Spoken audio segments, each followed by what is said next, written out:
மே மாதம் 2ஆம் தேதிக்குரிய பரலோக மன்னா 2 தீமோத்தேயு 3:12.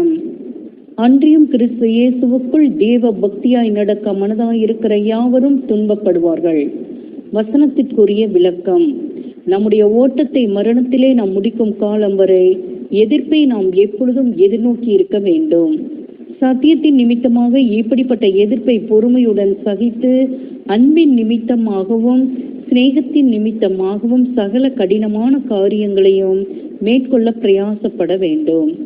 அதோடு ராஜ்ய ஊழியத்தில் தேவ சித்தத்தை நிறைவேற்ற இவைகளை சகிக்கவும் வேண்டும்.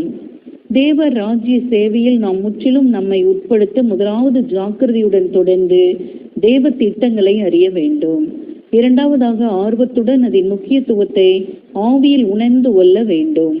மூன்றாவதாக இவைகளை நிறைவேற்ற ஊக்கமும் உற்சாகமுடையவர்களாக சகல தியாகங்களையும் உழைப்பையும் கொடுத்து செயல்பட வேண்டும். ஆமென்.